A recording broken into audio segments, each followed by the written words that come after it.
ಇದೇ ತಿಲಕಾಸ್ಥ ಮಹಿಷ ಬಂಧನ. ಭಲೆ ಭಲೆ ರಾಮಕೃಷ್ಣರೇ.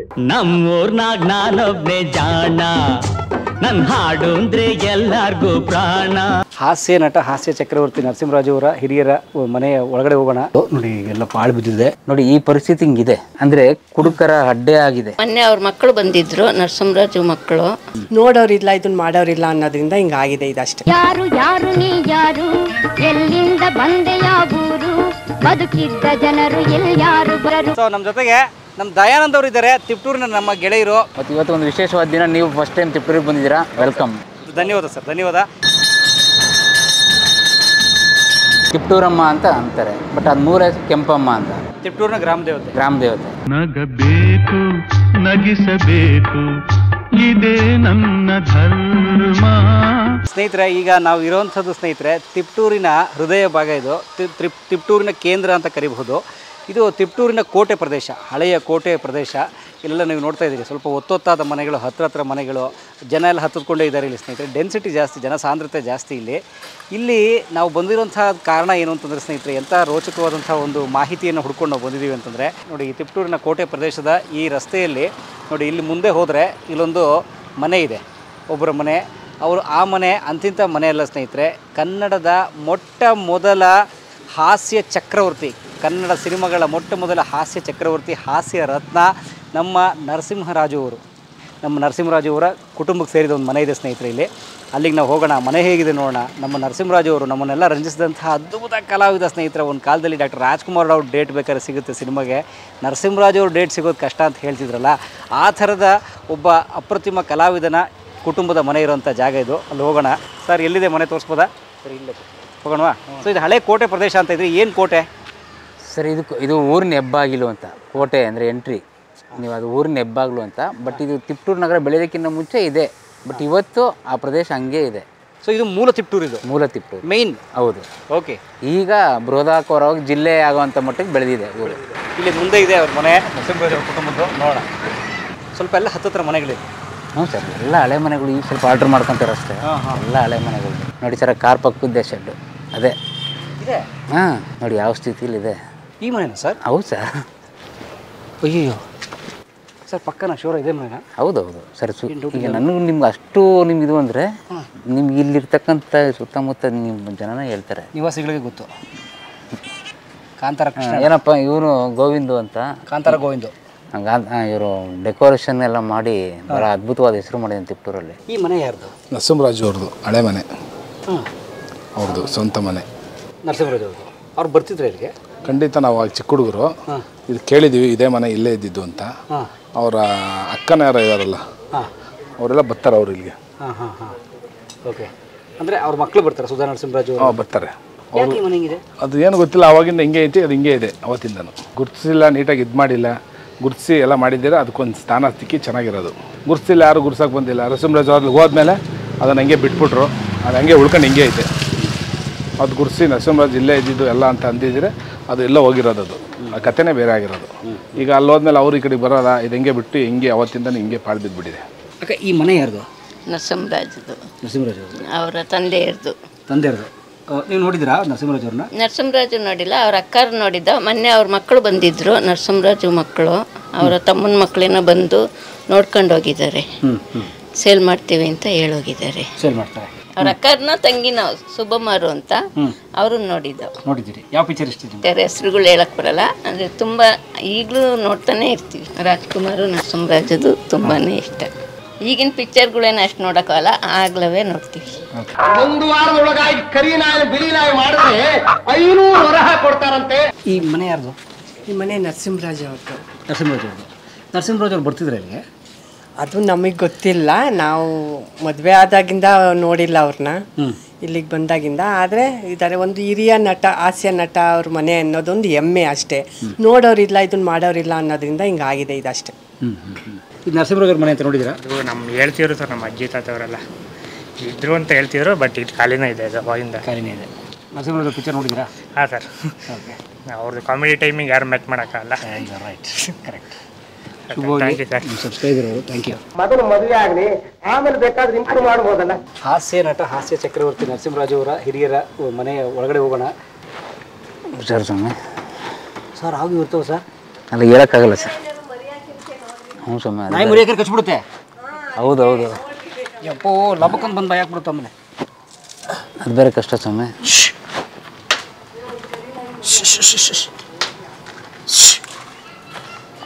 ಅದು ನಾಯಿ ಬಂದು ಕಚ್ತಾ ಇರಲಿ ನಮಗೆ. ಅಲ್ಲ ಅದು ಕಷ್ಟ ಸರ್. ಒಳಗಡೆ ಏನಿರ್ತವೆ ಅಂತ ಗೊತ್ತಿಲ್ವಲ್ಲ. ಹಂಗೆ ನಾವು ಹೋಗಿ ಮತ್ತಿನ್ನೇನ ನಾಟಕ ಆಮೇಲೆ ನಮ್ಮೂರಿನ ನಮ್ಮ ನಾಡಿನ ದುರಂತ. ಯಾಕೆ ಅಂದರೆ ಒಬ್ಬ ಕಲಾವಿದನಿಗೆ ನಮ್ಮೂರಿನ ಅಧಿಕಾರಿಗಳು, ರಾಜಕಾರಣಿಗಳು ಮತ್ತು ಅವ್ರ ಕುಟುಂಬದ ಕೆಲವರು ಇವತ್ತು ಈ ಸ್ಥಿತಿಗೆ ಇರೋದಕ್ಕೆ ಕಾರಣ. ಸರ್ ನಾವು ಈಗ ರಾಜ್ಕುಮಾರ್ ಸಮಾಧಿ ನೋಡಿದ್ದೀವಿ, ಅಂಬರೀಷ್ ಸಮಾಧಿ ನೋಡಿದ್ದೀವಿ, ಮತ್ತೊಂದು ಸಮಾಧಿ ನೋಡಿದ್ದೀವಿ. ಅವ್ರಿಗೆಲ್ಲ ಮಾಡಲಿ, ನಾವು ಬೇಡನಲ್ಲ. ಒಬ್ಬ ಹಾಸ್ಯ ನಟನ ಮರ್ತಿದಾರಲ್ಲ ಚಿತ್ರರಂಗ, ಇದು ದುರಂತ ಸರ್. ಈಗ ಶತಮಾನೋತ್ಸವ ಎಲ್ಲರದು ಮಾಡ್ತಾರಲ್ಲ, ನೀವು ಯಾಕೆ ಸರ್ಕಾರ ಯಾವುದೋ ಒಂದು ಗೂಢ ಸುಮ್ಮನೆ ಶತಮಾನೋತ್ಸವ ಅಂತ ಮಾಡಿ ಸುಮ್ಮನೆ ಆದ್ರಿ? ಇವ್ರದ್ದು ಯಾಕೆ ಮಾಡಲಿಲ್ಲ?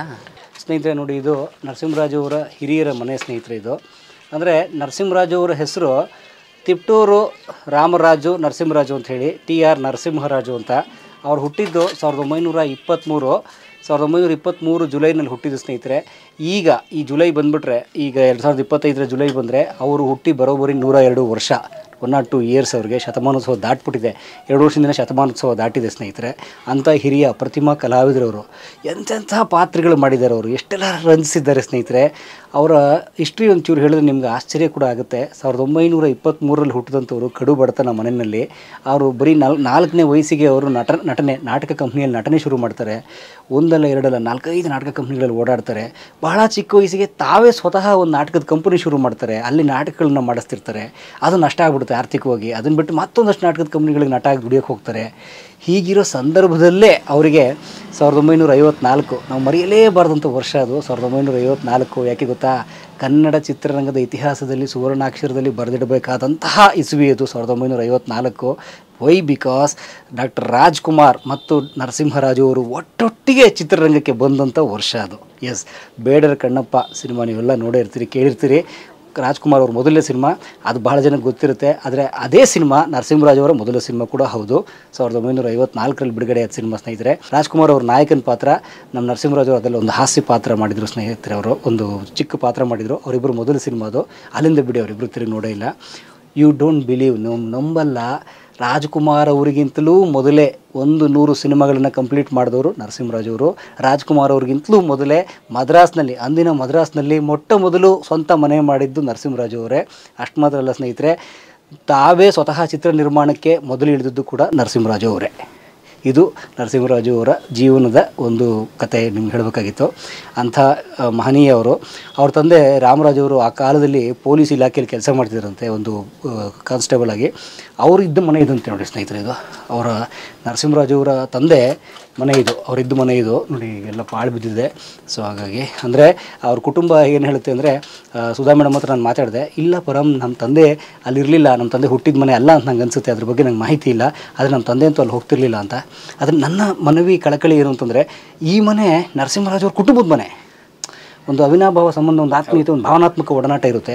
ಹಾಗಾಗಿ ಈ ಮನೆಯ ಸುಸ್ಥಿತಿಯಲ್ಲಿ ಇಟ್ಕೋಬೋದು, ಅಥವಾ ಇದನ್ನೇನೋ ಮರು ನಿರ್ಮಾಣ ಅಥವಾ ಇದಂತೂ ಈಗ ಆಲ್ರೆಡಿ ಉಳಿಸ್ಕೊಳಕ್ಕೆ ಆಗದಿರೋ ಸ್ಥಿತಿಗೆ ಬಂದುಬಿಟ್ಟಿದೆ, ಇದಂತೂ ಉಳಿಸ್ಕೊಳಕ್ಕಾಗಲ್ಲ. ಅದರಲ್ಲಿ ಒಂದು ಸ್ಮಾರಕ ಮಾಡೋದು ಅವಶ್ಯಕತೆ. ಹೌದು ಸರ್. ಈಗ ನೋಡಿ, ನಿಮಗೆ ಎಲ್ಲದು ದೊಡ್ಡವ್ರದ್ದೆಲ್ಲ ಮಾಡ್ತಾರೆ. ಹಳಬ್ರು ಹಿರಿಯರು ಅವ್ರಿಗೆ ಯಾವುದು ಸಪೋರ್ಟ್ ಇಲ್ಲ ಮತ್ತಿಲ್ಲ ಅಂದರೆ ಅವ್ರು ಸತ್ತೋದ ಮೇಲೆ ಆ ಕುಟುಂಬನೂ ನೋಡಲ್ಲ ಸರ್ಕಾರ, ಅಥವಾ ಅಧಿಕಾರಿಗಳೇ ಆಗಲಿ ಅಥವಾ ಯಾರೇ ಆಗಿರಲಿ ಸರ್. ಇವತ್ತೇನು ಅಂದರೆ ಸುಮ್ಮನೆ ಶೋ. ಅವ್ರಿಗೆ ಬೇಕಾ ಒಂದು ವೇದಿಕೆ ಹಂಚ್ಕೊಳಕ್ಕೆ, ಒಂದು ವೇದಿಕೆ ಬೇಕಾ, ಹಾಸ್ಯ ನಟರು ಅವ್ರ ಕುಟುಂಬದ ಕರೆಸಿ ಒಂದು ಕಾರ್ಯಕ್ರಮ ಮಾಡಿ ಸುಮ್ಮನೆ ಆಗ್ಬಿಡ್ತಾರೆ. ಬಟ್ ಅವ್ರ ಹೆಸರುಗಳು ಶಾಶ್ವತ ಉಳಿಬೇಕು ಅಂತಂದರೆ ಯಾರೂ ಮಾಡಲ್ಲ. ಮಾಡ್ತೀವಿ ಅಂತ ಹೇಳ್ತಾರೆ, ಮತ್ತು ಅದು ಭರವಸೆಯಾಗಿ ಉಳಿತೆ, ಪತ್ರಿಕೆಗಳಲ್ಲಿ ಟಿವಿಗಳಲ್ಲಿ ಬರುತ್ತೆ, ಮತ್ತು ಕ್ಲೋಸ್. ಮತ್ತು ಅವ್ರ ಕುಟುಂಬನೂ ಸಾಗಬೇಕು. ಅಭಿಮಾನಿಗಳು ಅದ್ರ ಬಗ್ಗೆ ಚಿಂತೆ ಮಾಡ್ಕೊಂಡು ಸುಮ್ಮನಾಗ್ತಾರೆ. ಯಾರು ಮುಂದಕ್ಕೆ ಹೋದವ್ರು ನಿಷ್ಠೂರ. ಇಂಥ ಪರಿಸ್ಥಿತಿ ಆಗಿದೆ. ಆಗಲಿ ಸರ್, ಇದನ್ನು ಹೋಗ್ಲಿ ಸರ್. ಈಗ ಅವ್ರ ಕುಟುಂಬಕ್ಕೆ ಸೇರಿದ್ದಾಗಿದ್ರು ಅದನ್ನು ತಗೊಂಡು ಒಂದು ಲೈಬ್ರರಿ ಅಂತ ನಾವು ಮಾಡ್ಬೋದಲ್ಲ. ಸ್ಮಾರಕ ಬೇಡ ಸರ್. ಸ್ಮಾರಕ ನೀವು ಮೇಂಟೈನ್ ಮಾಡೋದು ಎಲ್ಲ ಕಡೆ ಸ್ಮಾರಕ ಅಂತ ಹೋಗೋದ್ರೆ ಅರ್ಥನೇ ಇಲ್ಲ ಇವತ್ತು. ಅದನ್ನು ಯಾರು ಸರ್ ನಾಳೆ ದಿನ ಯಾವನೋ ಬಂದು ಏನೋ ಒಂದು ಮಾಡಿ ಆ ಸ್ಮಾರಕ ಇದು ಮಾಡಿದ್ರೆ ಅದೇನು ಪ್ರಯೋಜನ? ಏನು ಸ್ಮಾರಕದಿಂದ ಏನಾಗ್ತಾ ಇದೆ ಹೇಳಿ? ಎಲ್ಲರದು ಸ್ಮಾರಕ ಮಾಡ್ತೀವಿ, ಏನು ಪ್ರಯೋಜನ? ಸ್ಮಾರಕ ಮಾಡಲು ಲೈಬ್ರರಿ ಮಾಡಿ, ಗ್ರಂಥಾಲಯ ಮಾಡಿದ್ರೆ ನಿಮ್ಗೆ ಸುತ್ತಮುತ್ತ ಇರತಕ್ಕಂಥ ಮುಂದಿನ ಜನ್ರೇಷನ್ಗೂ ಅನುಕೂಲ ಆಗತಕ್ಕಂಥ ಒಂದು ಇತಿಹಾಸವಾಗಿ ಉಳಿಯುತ್ತೆ. ಇವೆಲ್ಲ ಒಂದು 4-6 ಜನ ಮಕ್ಕಳು ಬಂದು ವಿದ್ಯಾರ್ಥಿಗಳು ಓದ್ತಾರೆ, ಹೌದು, ಕಲ್ತ್ಕೋತಾರೆ. ಅವ್ರದ್ದು ಫೋಟೋಗಳನ್ನೆಲ್ಲ ನೀವು ಅನಾವರಣ ಮಾಡ್ಕೊಂಡು ಆ ಲೈಬ್ರರಿನೂ ಮಾಡಿ ಮತ್ತು ಅವ್ರದ್ದೆಲ್ಲ ಇದು ಮಾಡಿದಾಗ ಅದು ಉಳಿಯುತ್ತೆ. ಯಾವುದೇ ಕಲಾವಿದ್ರು ಆ ಥರದ್ದು ಮಾಡ್ಕೊಂಡು ಹೋಗಿ ಅಂದರೆ ಅರ್ಥಪೂರ್ಣವಾಗಿ. ಹೌದು, ಪ್ರತಿಮೆ ಅಂತ ಮಾಡೋದ್ರಲ್ಲಿ ಅರ್ಥ ಇಲ್ಲ ಸರ್. ಈಗ ನಿಮ್ಮ ಇಲ್ಲಿ ತಿಪ್ಟೂರಲ್ಲಿ ನರಸಿಂಹರಾಜ ರಂಗಮಂದಿರ ಅಂತ ಮಾಡಿದ್ದಾರೆ, ಅದು ಕುಂಠಿತನೇ ಸಾಕ್ತಾ ಇದೆ. ಮುಗಿದಿಲ್ಲ ಇನ್ನು ಸರ್. ಅದಕ್ಕೆ ರಾಜಕಾರಣಿಗಳು ಅವ್ರವ್ರ ಸ್ವಾರ್ಥಕ್ಕೆ ಯಾವ್ಯಾವ ಥರ ಬೇಕೋ ದುಡ್ಡುಗಳು ಅವ್ರವ್ರು ಬೇರೆ ಬೇರೆ ಥರ ಮಾಡ್ಕೊಂಡು, ಅಧಿಕಾರಿಗಳು ಕಮಿಷನ್ ತಿನ್ಕೊಂಡು, ಆ ಕಾಂಟ್ರಾಕ್ಟ್ ಕೆಲವ್ರಿಗೆ ದುಡ್ಡು ಸಿಕ್ಕಿದೆ, ಕೆಲವ್ರಿಗೆ ದುಡ್ಡು ಸಿಕ್ಕಿಲ್ಲ. ಈ ಪರಿಸ್ಥಿತಿ ನಿರ್ಮಾಣ ಆಗಿ ಇವತ್ತು ಇನ್ನೂ ಮುಗಿಯೋ ಹಂತದಲ್ಲೇ ಇದೆ. ಅದು ಓಪನ್ ಅಂತಲೂ ಮಾಡಿದ್ರು, ಬಟ್ ಇವತ್ತು ಕಲಾವಿದರುಗಳಿಗಾಗಲಿ ರಂಗಭೂಮಿ ಕಲಾವಿದರುಗಳಿಗೆ ಯಾವುದು ಆ ವೇದಿಕೆ ಇನ್ನೂ ಸರಿಯಾಗಿ ಸಿಗ್ತಾ ಇಲ್ಲ ರಂಗಮಂದಿರ. ಈ ಪರಿಸ್ಥಿತಿಲಿ ಇದೆ ನೋಡಿ. ನಾವು ಯಾವ ರಾಜಕಾರಣಿ ಇಂಥವ್ರನ್ನೇ ಅಂತ ಬ್ಲೇಮ್ ಮಾಡ್ತಿಲ್ಲ, ಅದು ಎಲ್ಲರೂ ಸ್ವಾರ್ಥಿಗಳಾಗಿ ಎಲ್ಲರೂ ಇದ್ದಾರೆ. ಅದು ನಮ್ಮದು ತಪ್ಪಿದೆ. ಯಾಕೆ ಹೇಳಿ, ನಾವು ರಾಜಕಾರಣಿಗಳು ಅಧಿಕಾರಿಗಳನ್ನ ಸರಿಯಾಗಿ ಕೇಳಿದ್ರು ಅವ್ರು ಸರಿಯಾಗಿ ಉತ್ತರ ಕೊಡಲ್ಲ, ಕೇಳಿದ್ರು ನಾವು ನಿಷ್ಠೂರ. ಯಾಕೆಂದರೆ ಅಲ್ಲಿ ಬೇರೆ ಬೇರೆ ಥರ ಇತ್ತು, ಅದನ್ನು ನಾವೆಲ್ಲ ಹೇಳೋಕ್ಕಾಗಲ್ಲ. ಈ ಪರಿಸ್ಥಿತಿ ನಮ್ಮ ತಿಪ್ಟೂರ್ದೇ ಅಲ್ಲ, ಎಲ್ಲ ಕಡೆನೂ ಹಿಂಗೆ ಆಗಿದೆ ಸರ್. ಅದರ ಒಂದು ಸ್ಯಾಂಪಲ್ ಥರ ಇದು ಈ ರೀತಿ ಇದು ಉದಾಹರಣೆ. ಇದು ನಿಮ್ಗೆ ಎಲ್ಲದಕ್ಕಿಂತ ಉದಾಹರಣೆ ಅಂತಂದರೆ, ಇವತ್ತು ಈ ಸಮಾಧಿ ಅಥವಾ ರಾಜ್ಕುಮಾರ್ದು ಯಾವುದೇ ಕಲಾವಿದ್ರದ್ದಾಗಲಿ ರಂಗಭೂಮಿ ಕಲಾವಿದ್ರ ಎಲ್ಲ ಆಗಲಿ, ನೀವು ದಯವಿಟ್ಟು ಹಂಗೆ ಒಂದು ಸ್ವಲ್ಪ ಕೆಳಗಡೆ ಹಿಂಗೆ ಬಿಟ್ಟರೆ ನೋಡಿ ಈ ಪರಿಸ್ಥಿತಿ ಹಿಂಗಿದೆ. ಇದು ಅಂದರೆ ಕುಡುಕರ ಅಡ್ಡೆ ಆಗಿದೆ. ಹೌದು, ಕುಡುಕರ ಅಡ್ಡೆ. ಇನ್ನು ಬೇರೆ ಬೇರೆ ಥರ ಇನ್ನೇನು ನಡೀತೋ ಗೊತ್ತಿಲ್ಲ. ದಯವಿಟ್ಟು ನಾನು ಕೇಳಿದೆ, ಅವ್ರ ಕುಟುಂಬಕ್ಕಾಗಲಿ ಸ್ಥಳೀಯ ಅಧಿಕಾರಿಗಳು ರಾಜಕಾರಣಿಗಳಿಗಾಗಲಿ ಇದನ್ನು ಯಾವ್ದಾರ ಒಂದು ಹಂತದಲ್ಲಿ ಏನೋ ಎಲ್ಲರೂ ಇಂಟ್ರೆಸ್ಟ್ ಕೊಟ್ಟು ನೀವು ಬನ್ನಿ, ನಾವು ಎಲ್ಲ ಕೈ ಜೋಡಿಸೋಣ, ನೀವು ಎಲ್ಲ ಕೈ ಜೋಡಿಸಿ ಏನೋ ಒಂದು ಮಾಡೋದಕ್ಕೆ, ಒಂದು ಗ್ರಂಥಾಲಯನೋ ಮತ್ತೊಂದು 4 ಜನದ ಎಲ್ಲ ಸಲಹೆ ಸಹಕಾರ ತಗೊಂಡು ಏನೋ ಒಂದು ಮಾಡಿ ಶಾಶ್ವತ ಒಂದು ಹೆಸರು ಉಳಿಸೋಂಥರ ಮಾಡೋಣ.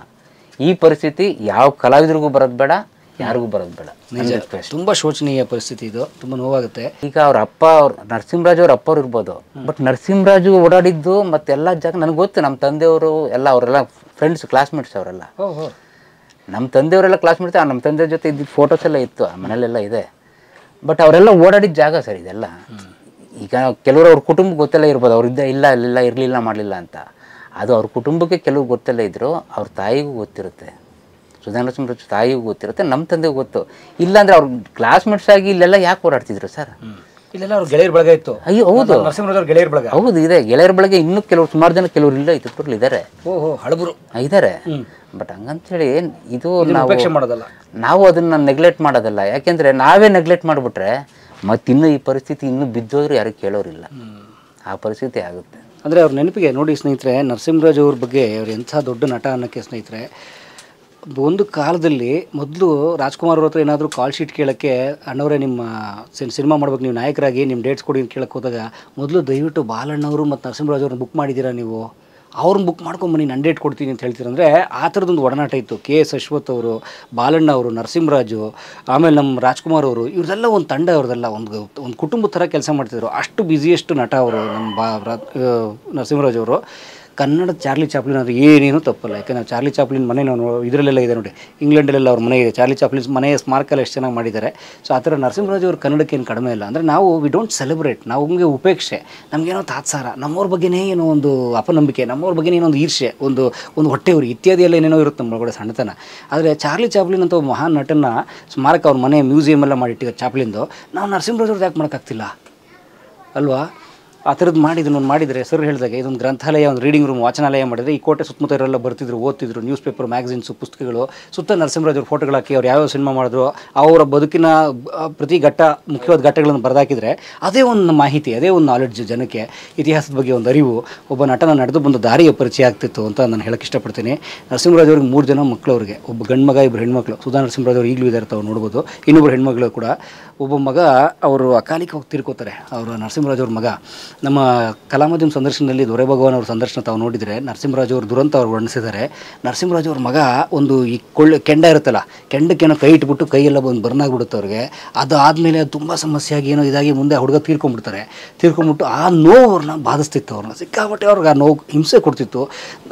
ಕಣ್ಣು ಮುಂದೆನೇ ಇಷ್ಟು ಚೆನ್ನಾಗಿ ಬೆಳೆದ ಮಗ ತೀರ್ಕೊಂಡಲ್ಲ ಅಂತ ನೋವಿನಲ್ಲಿ ಅವ್ರು ಹೃದಯಾಘಾತ ಆಗಿ ಬರೀ 56 ವರ್ಷ, 1979 ಬರೀ 56 ವರ್ಷಕ್ಕೆ ತೀರ್ಕೊಂಡು ಅಪ್ರತಿಮ ಕಲಾವಿದ. ಜಸ್ಟ್ ಯೋಚನೆ ಮಾಡಿ, ಅವ್ರೇನು 30 ವರ್ಷ ಇದ್ದಿದ್ರೆ, ಒಂದು 80 ವಯಸ್ಸವ್ರಿಗೆ ಇದ್ದಿದ್ರೆ ಎಂತಹ ಸಿನಿಮಾಗಳನ್ನು ಮಾಡ್ತಿದ್ರು. ಬರೀ ಅಷ್ಟು ಚಿಕ್ಕ ವಯಸ್ಸಿಗೆ 250 ಸಿನಿಮಾ ಮಾಡಿದ್ದಾರೆ ಅವರು. 250 ಸಿನಿಮಾಗಳನ್ನು ಮಾಡೋಂಥ ಮೇರು ನಟ ಅವರು. ಎಂತೆಂಥ ಪಾತ್ರಗಳು ಮಾಡಿದರು ಅವರು. ಬಾಬಾ, ಅದು ಬಾಲಣ್ಣ ನರಸಿಂಹರಾಜು ಕಾಂಬಿನೇಷನ್ನು, ವೀರಕೇಸರಿ, ಆಮೇಲೆ ಬಾಂಡ್ ಸೀರೀಸ್ ಹಾಸ್ಯ ನಟನೆ. ಹ್ಯಾಟ್ಸ್ ಆಫ್ ಅವ್ರಿಗೆ, ಹ್ಯಾಟ್ಸ್ ಆಫ್. ಅಯ್ಯೋ ಅವಳೆ ರಂಗನಾಯಕಿನೇ ಬೇಡಮ್ಮ ಬೇಡ, ಅನ್ನ ಬಡಿಸು ಅಂದ್ರೆ ಸೌಟಲ್ಲಿ ಬಡಿತಾಳೆ. ಬಟ್ ಇದು ಅವರ ತಂದೆ ಇದ್ದಂಥ ಮನೆ ಅಂತೆ. ಆದರೆ ಈ ಮನೆಯನ್ನು ಉಳಿಸ್ಕೊಳ್ಳೋದು, ಒಂದು ಈ ಜಾಗ ಉಳಿಸ್ಕೊಳ್ಳೋದು, ಯಾಕಂದರೆ ಕೋಟೆ ಒಳಗಿದೆ, ಅಂದರೆ ಇದು ಹಳೆ ತಿಪ್ಟೂರು, ಇದು ತಿಪ್ಟೂರಿನ ಒಳಗೆ ಇದನ್ನು ಉಳಿಸ್ಕೊಳ್ಳಿ ಅಂತ ನಾನು ಯಾವುದೋ ದೂಷಣೆ ಅಲ್ಲ, ಆರೋಪ ಅಲ್ಲ, ನನ್ನ ಪ್ರೀತಿಯ ಕಳಕಳಿಯ ಮನವಿ ಇದು. ಹಾಗಾಗಿ ಏನಾಗುತ್ತೆ, ಸ್ಮಾರಕಗಳು ಬರೀ ನಾಮಕಾವಸ್ಥೆ ಸ್ಮಾರಕ ಆಗೋ ಬದಲು ಉಪಯುಕ್ತವಾದಂಥ ಸ್ಮಾರಕಗಳಾದರೆ ಒಳ್ಳೆಯದು ಅನ್ನೋದು ನನ್ನ ಅನಿಸಿಕೆ. ನಂದೊಂದು ರಿಕ್ವೆಸ್ಟು ಸರ್, ಬರೀ ಆ ಕುಟುಂಬದಲ್ಲಿ ಯಾರಿಗೆ ಸೇರಿದ್ರು ಅವರು ಈ ತಿಪ್ಟೂರಿನ ಕೆಲವು ರಾಜಕಾರಣಿಗಳು ಅಥವಾ ಅಧಿಕಾರಿಗಳು ಏನಾದರೂ ಇದಕ್ಕೆ ಮಾಡಬೇಕು ಅಂತ ಅಂದಾಗ ದಯವಿಟ್ಟು ಅವರು ಬಂದು ನಿಂತ್ಕೊಂಡು ಕೈ ಜೋಡಿಸ್ಲಿ. ಸುಮ್ಮನೆ ದುಡ್ಡು ಇವತ್ತಿರುತ್ತೆ ನಾಳೆ ಹೋಗುತ್ತೆ, ಬಟ್ ಅದನ್ನು ಮಾಡಬೇಡಿ. ಹೆಸರು ಶಾಶ್ವತ ಉಳಿಬೇಕು ಅಂದರೆ ದಯವಿಟ್ಟು ನಿಮ್ಮ ಕುಟುಂಬ ನರಸಿಂಹರಾಜು ಕುಟುಂಬದವರು ಇದು ಕೈ ಜೋಡಿಸ್ಬೇಕು. ಎಲ್ಲರೂ ಅಭಿಮಾನಿಗಳೆಲ್ಲರೂ ಸರ್. ಜೀವ ಹೋದರು ಹೆಂಗಸರನ್ನು ಎಂದಿಗೂ ನೀನು ನೋಡಬೇಡ ಬೇಡ. ಕಲಾ ಮಾಧ್ಯಮದ ಎಲ್ಲಾ ಎಪಿಸೋಡುಗಳು ನಿಮಗೆ ಸಿಗಬೇಕು ಅಂತಂದ್ರೆ ಕಲಾ ಮಾಧ್ಯಮ ಯೂಟ್ಯೂಬ್ ಚಾನೆಲ್ನ ಸಬ್ಸ್ಕ್ರೈಬ್ ಮಾಡಿ, ಬೆಲ್ ಐಕಾನ್ನ ಕ್ಲಿಕ್ ಮಾಡಿ, ತಪ್ಪದೇ ಮಾಡಿ. ಈ ವಿಡಿಯೋ ನೋಡಿದ್ದಕ್ಕೆ ನಿಮಗೆ ತುಂಬ ಧನ್ಯವಾದಗಳು. ಪುಸ್ತಕಗಳನ್ನು ಓದು ಮನಸ್ಸನ್ನು ಅರಳಿಸುತ್ತೆ, ಬುದ್ಧಿಯನ್ನು ಚುರುಕು ಮಾಡುತ್ತೆ, ಕಾಣದ ಹೊಸ ಲೋಕವನ್ನು ಪರಿಚಯಿಸುತ್ತೆ. ಹಾಗಾಗಿ ಓದುವ ಸಂಸ್ಕೃತಿ ಹೆಚ್ಚಾಗ್ಲಿ. ಧನ್ಯವಾದ.